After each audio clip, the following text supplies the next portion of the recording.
बिहार के बाहुबली नेता शहाबुद्दीन का परिवार सरकार से गुहार लगा रहा है। सिवान में एमएलसी उम्मीदवार रईस खान पर AK-47 से फायरिंग मामले में पूर्व सांसद मोहम्मद शहाबुद्दीन के पुत्र उसामा साहब पर FIR दर्ज हो गई है।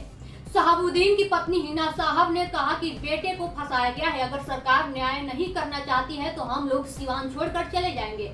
सिवान में 4 अप्रैल को एमएलसी प्रत्याशी रईस खान के काफिले पर AK-47 से फायरिंग में एक युवक की मौत हो गई थी। 2 लोग घायल भी हुए थे। इसके बाद बवाल मचा हुआ है। सिवान ने जनता, खासकर शहाबुद्दीन परिवार के समर्थक रईस खान को जमकर ट्रोल किया जा रहा है।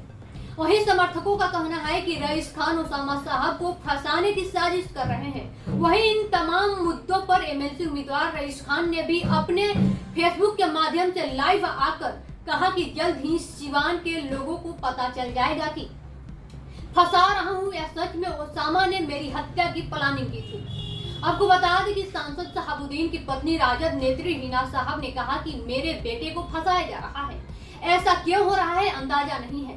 कहा कि पहले शौहर को खो दिया, अब विरोधियों द्वारा उनके बेटे को फंसाने की साजिश की जा रही है। वहीं उसामा पिछले कई दिनों से सिवान में नहीं है, वह दिल्ली में है।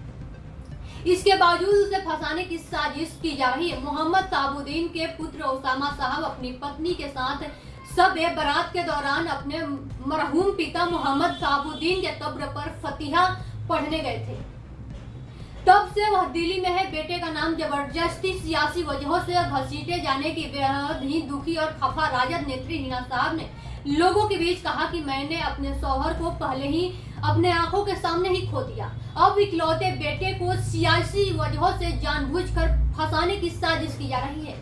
आखिर हमारे परिवार के खिलाफ क्यों इस तरह की साजिश रची जा रही है। वहीं उन्होंने आगे कही कि अगर सरकार हमारी न्याय नहीं करना चाहती है तो हम लोग अपना घर, परिवार और सिवान छोड़कर कहीं दूसरे जगह चले जाएंगे। सिवान के पूर्व सांसद मोहम्मद शहाबुद्दीन के निधन के बाद उनके लाखों समर्थकों ने एक स्वर में उनके इकलौते पुत्र उसामा साहब को अपना नेता चुना है। लोगों का यह मानना है कि शहाबुद्दीन की जो कमी उन्हें खल रही है उसकी भरपाई आगे चलकर उनका वारिस उसामा साहब पूरा करेंगे। हालांकि साल 2022 के राजनीतिक उलटफेर ने इसकी दिशा बदल दी है। जो कभी मुस्लिम समुदाय के लोग मोहम्मद शहाबुद्दीन को अपना नेता मानते थे, वह आज 2 भागों में बंटने का कगार पर है।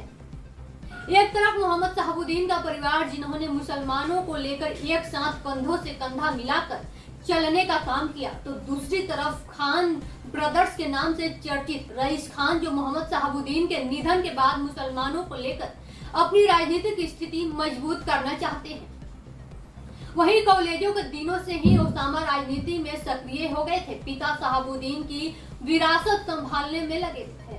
आपको बता दें कि नेता प्रतिपक्ष तेजस्वी यादव, पूर्व मुख्यमंत्री राबड़ी देवी समेत कई बड़े नेताओं से अच्छे संबंध भी है उनका।